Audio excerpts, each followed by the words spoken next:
Hello, welcome to the big fight. So it's 3 years of the Modi Sarkar, and I guess the big question which many are asking is, are they actually in here or are they not here now?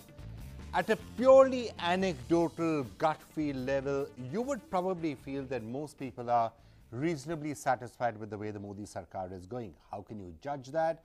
Well, they won a whole bunch of elections in the recent past at the civic level, in Uttar Pradesh, in other states, and you're not really getting that sense anecdotally or otherwise that people are desperately unhappy with the government, which would tend to point 3 years later, no significant anti-incumbency. People seem to believe that the government is doing fairly well, but that's at a gut feel level. Let's now try, and that's what we're going to do over the course of the next 1 hour on this program. We're going to try and break that down into some more specifics. And we've got a range of experts, also an audience here, and we're going to ask you to also send us your comments, your opinions on Twitter, on social media, anywhere which you want to. You can mail us as well. All those IDs are scrolling below you.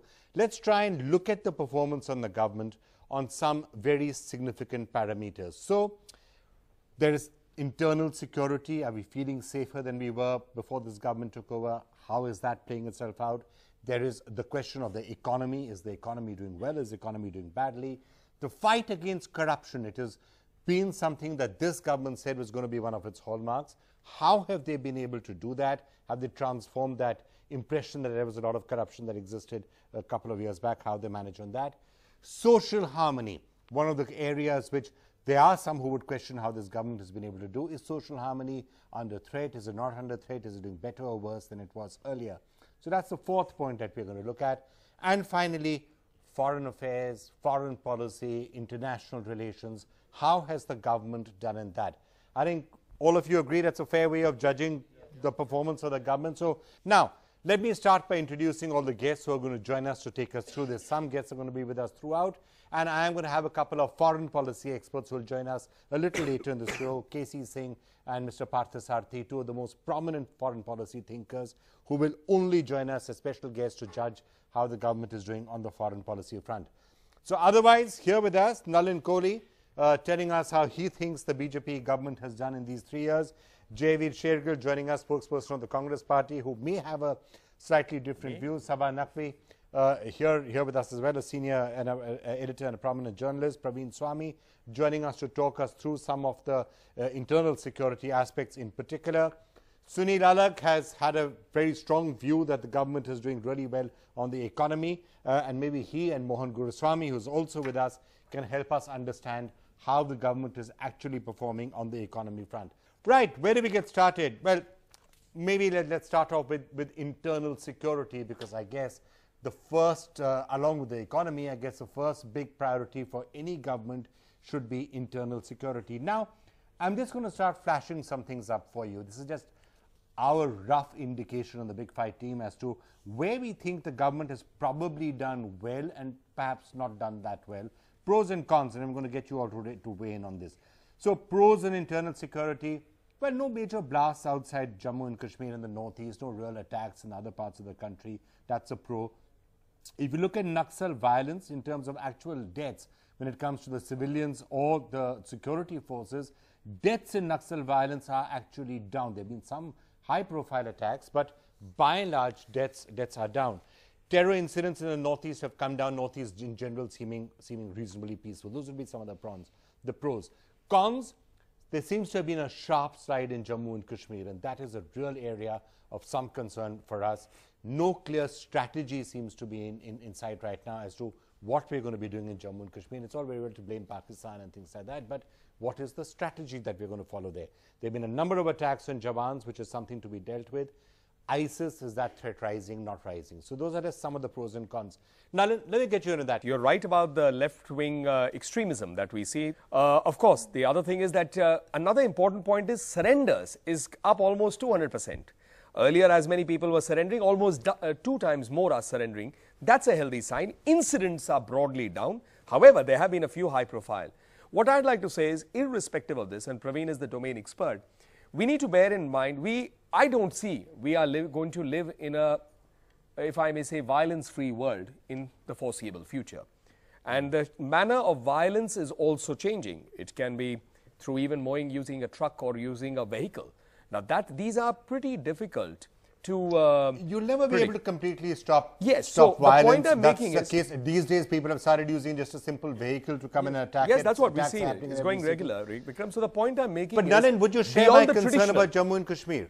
Certainly, it's a matter of concern for everyone, and anyone who's right thinking can see that there has been an attempt to escalate all of this far more in the last few months. Simultaneously, if you go even by what is the latest news, the linkages that exist between the foreign funders, which is primarily Pakistan, those sympathetic to the terrorism in Jammu and Kashmir, those investigations and a tougher route is going on beyond the security measures. Okay, Javid. At a very general level, the report card of Modi government of 3 years is full of red lines. You use the word Achhe Din will only come for Gaurakshak, separatists or terrorists.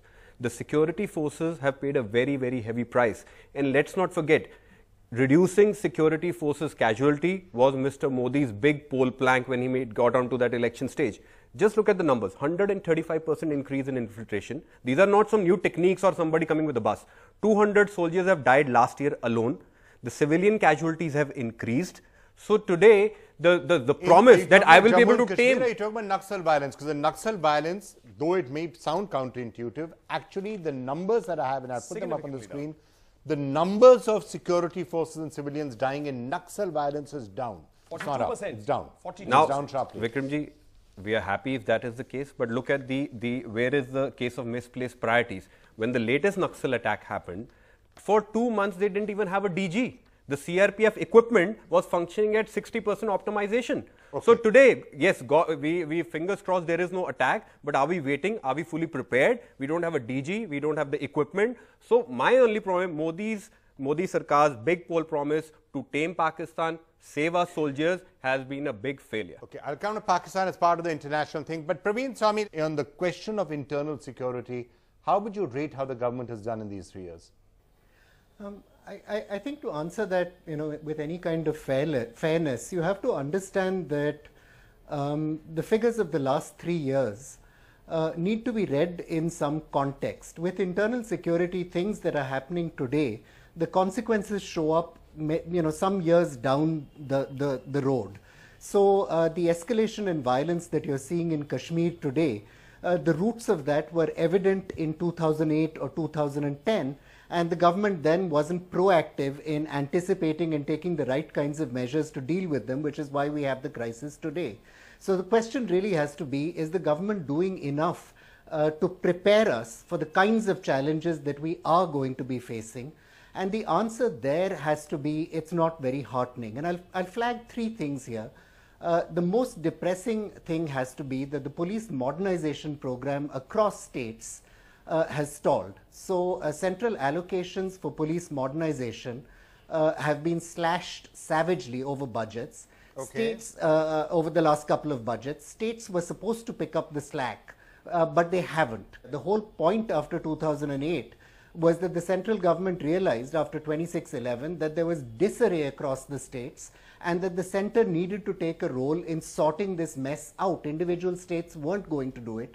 That's something the center still acknowledges, but isn't putting financial infrastructure behind it. Okay. If we come to the Intelligence Bureau, we know that it's been 30% short of manpower, and that's based on human resource calculations made in the 1980s. When the country was much, much less besieged than today. We know it's some 30% short of manpower. That situation hasn't eased, and the training academies haven't expanded to cope with those manpower requirements, let alone those we should reasonably have for vastly expanded challenges, particularly technological challenges. If you look at RAW, in a vastly more troubled neighborhood, you have new challenges like the Islamic State. It's grossly short of resources to the point where we Praveen, don't even have, for example, an intelligence listening station in Istanbul. Yeah. So, Praveen, to summarize what you're saying, you think a lot more resources need to be going into internal security. Having across Is that the what you're board saying? Simply isn't happening, and we will pay the price for this somewhere down the road. Okay, Naren? the resource pool is limited. So if you look at it from the government's perspective, the modernization of the army, the completion, say we didn't have enough ammunition for more than 10 days of a contingency, is gone up from 120 items, it's now down to 10 or 15. So if you look at it, all of it, the fund collection, 90 lakh taxpayers have increased. So the attempt is that you have to work in all of it, but you have to keep prioritizing. You know, Sabha, I'm about to move to the economy. Before that, but you know, I just want to say that all these debates on something like Kashmir, when we reduce it, Praveen is brilliant always, I'm not arguing with that. There is a political problem right now that's happened in Kashmir that's at the heart of it all. We all know that. And I'm not even blaming the BJP. I'm particularly not even blaming the BJP regime for the situation in Bastar, which has been historically mismanaged even by the Congress. It's pretty much the same old policy, be it Salva Judom, be it everybody. It was Congress and BJP do the same thing. And I look at the world from a perspective, but I also care about the people on the other side besides the security agencies. And I hope I can state that in your channel. That's extremely critical. I have been both to Bastar and to Kashmir after the government has come into power. There is clearly, within Kashmir, there is a political problem that has arisen with a certain mandate that came out of Jammu, with the valley being unable to accept that, and the perception, please understand, the perception that India has actually becoming a Hindu nation. That is at the heart of all the problems in the valley, of all the rhetoric, of the political reality that people of the valley think they believe in. Because we are talking about two-nation theory versus the belief that there is a political issue. Praveen Swami, but you can't solve a political problem when there's chaos on the streets. And if back 5 years ago, more investments had been made in non-lethal policing, in modernizing crowd control, today we would be better able to police the streets. MLAs would be able to go out and engage with people. We wouldn't have a crisis of the intensity we would have had. That's just the point I'm making. It can't be any of our contentions that blinded kids and beaten up people are the best way of dealing with political agitation. They compound the problem, they don't solve the problem, and if 5 years ago we'd been dealing with some of this, we wouldn't have the problem today. So today, Praveen, on the question of Kashmir, is enough being done or a lot more needs to be done right now? Is it spiraling out of control? I'm just trying to get a report, check on that. Absolutely a lot more needs to be done. I mean, look, the militancy problem, the terrorism problem is not out of hand today. The numbers are relatively small. The terrorists, compared to the terrorists, Vikram, you covered in the 90s and in the 2000s, are poorly trained, poorly equipped. There isn't an unsurmountable problem of violence. But there is this law and order problem that is being dealt with poorly because the tools to deal with it are poor. There is a problem of increasing line of control infiltration because fresh technology hasn't been inducted quickly enough. And there is a problem of training because while our adversaries in the Lashkar-e-Taiba and Jaish-e-Mohammed are adroit, they are constantly improving their techniques to penetrate security installations. We're clumsy, we're slow. Look at the fact that, simple things like security reviews at our installations, CCTV, better technology to guard fences, seem to take forever to install. Our whole system is set up like a buffalo. It's impossible to get it to move. Praveen Swami, thank you so much for joining us. It's also the question of priorities. This government seems to have misplaced priorities. Nalin, my good friend, says the pool is same, we don't have resources. Look at Haryana. Instead of police modernization, they're creating more police squads for cow protection. Why can't they use that money for that? Rather than funding that money for modernization of police. But economy. Let me move on. Just as a principle, we love the challenge that we'll have to do much more in 5 years compared to the preceding 55 under the Congress. We don't run away from that. We want our 5 years to be compared with the last. Higher on your regime. Internal security, slightly bit more of a mixed picture. There are some parts which have done really well, some parts which are a cause of concern, as I said. Let's move to the economy, which perhaps in general would have a far more unanimous opinion on the fact that the economy may well be in a much better position than it was just 3 years back. And that's because 3 years back, now again, I know Javid will have his issues as to why that was the case, why that was not the case. You had twin deficits. You had a really bad current account deficit, fiscal deficit was high, inflation was high. Very high. The country's economy was in a bad shape. Today, 3 years later, the economy is looking in a slightly better position. Let me again put on the pros and cons on the economy, and then I'm going to get the experts in. So, pros, there have been some big steps that have been done. The GST, BJP may say that, the Congress may well say that we helped with that, but the GST That's a national reform. I think we should not make it partisan. I'm just rating the performance of the government. But it's happened in our tenure because we worked towards it. And I'm glad you're making and objected while we were in power. No, but I'm still saying yes, and those objections have been taken on board. But by the way, he's thanking you for it. You should be happy. He's giving you credit. He also said, but we took the initiative. I said you objected also. If I had the leadership, I'd be unhappy too. You should accept that he's willing to give you some of the credit for GST. But it's a big step, and many reforms have gone through. Many bills have gone through, so that's one. Inflation is down. There's been some dramatic movements towards financial inclusion through the Jan Dhan Yojana. That's another major step. And there's been a lot of progress. You could question the extent of the progress, but nobody would doubt there's been a lot of progress in sectors like power, in roads, in coal. A lot of those sectors are doing much better. That's the good news. That's the positive side. On the con side, jobs. Something which we really need to start addressing and turning our attention to. Not just the pace of job creation, but job loss in some sectors like IT. It is an area of concern. Some people, and barons and others, are questioning the growth rate numbers. Is it really that high? Increase in NPAs. Now, I know steps have taken place right now, but it is a cause of concern which hasn't fully been dealt with. And some sectors have been in trouble, real estate and so on and so forth, the impact of demonetization. Let me get in a couple of excerpts before I come into all of you. Sunil Alagh, Mohan Guruswamy, on the state of the economy and how this government has done, what would be your view, Sunil Alagh? You know, as far as I'm concerned, I think they've done exceptionally well in this area, and it's not because I want to support the BJP or Mr. Modi. If you look at everything that has happened, there's a lot to be done. So let's not stop discussing they haven't done this, haven't done that. Look, they've changed the perception of India outside in terms of investments.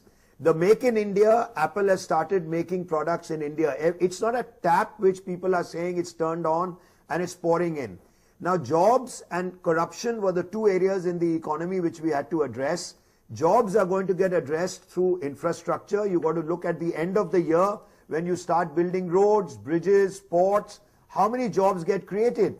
See, there is a move in certain areas of job creation from what I would call IT was basically getting commoditized in India. And if they don't wake up as an industry and move forward, then they're going to have a shift in change which takes place every 8 or 9 years everywhere in the world. Okay. But if you add in what the startups have started, there are about 25,000-30,000 startups which have come in where new jobs have been created. So if you've lost 40 or 50,000 in IT, you please do the subtraction. But wait till the infrastructure is the main area for job creation. And that's going to happen. It started now. You have to wait till December to see what happens. Mohan Guruswamy, do you agree with that rather rosy picture that Sunil has said, in addition to the pros and cons that I outlined? For a moment, I thought he was talking about some other country. The fact is that when the UPA government demitted office, GDP was growing at 4.9%. The first year of the NDA government, they tweaked GDP accounting, added 2.2% to it, and now you're doing 7%. That means you're actually at 4.8, 4.9, and nothing really has changed. And the real indication of that is that there have been no jobs. You've only created 1% accretion of jobs. We are adding 12 million people to the workforce every year. GDP was, according to government, is growing at 6% last quarter, and we've added only 1 million jobs in the whole year. I mean, 11 million people are going without jobs, and that is the litmus test for achievement of economic achievement. Right, but Mohan Guruswamy, if I could just put it to you. In their 3 years already, in their 3 years, they have lost 36 million jobs. I give them a credit for all that, for GST, for allocation of natural resources, all that, the decrease in cronyism, all that. But the final test is you got to get economic growth, you got to get investment, and you got to get jobs. On all three fronts, they have not succeeded. Nothing has changed since Manmohan Singh left. So you create miracles by saying, tweaking numbers here and there, nothing changes on the ground. We might have to wait. These things take time. But then don't sell a false bill of goods to people. Okay. Nanan Kohli? Well, I mean, I have many things to say. The first is, and I'll take off really from where he said in terms of investment, 24 billion was what came in around 2014. In foreign direct investment, it's 56 billion. Let's look at the basic structure of what the government did. The government came when the financial situation was not rosy. So it decided to expand its resource pool. So there were 3 attempts. One is in terms of curbing illicit money, which is the various black money schemes. The second was identify and enlarge the pool of those who can contribute to the national economy, which is income tax, which just recently has gone up by 90 lakhs. It's huge. It's not a small sum within just the last few months. And the third part of it is save money. If you save money also, it's an earning. So about 50,000 crores has been saved by multiple schemes like what? You've plugged leakages in the public distribution system. You now have almost about 80% of all ration cards linked to Aadhaar. You've eliminated 3 crore fake or wrong this. You've gone ahead and done things like Pahel, taken away the subsidy. People have given it up voluntary, and poor people have got that subsidy, which makes them more efficient. Now, all of this being done, at the end of it, you've had the startup stand up. As of date, which is up to 17th of May, my data is that 7.7 lakh crores, that's basically 7 crores 75 lakh people, at the marginal level have taken these small loans, 10, 20, 30, 40, 50,000 rupees, which is a scheme for them. Okay. And jobs has to be seen in both contexts. Charge that is sometimes made that there's been a massaging of the growth data. Is that correct? So if that be the case, I'll give you 3 quick answers on that. Number 1, none of the agencies abroad are going to tolerate it because there is no special love for India. They're not upgrading India yet. Yeah, that's okay, that's okay. Number 2, nobody invests in a declining economy. You can pump up and say we are at 40% GDP, but the investor does his homework, and investors are coming.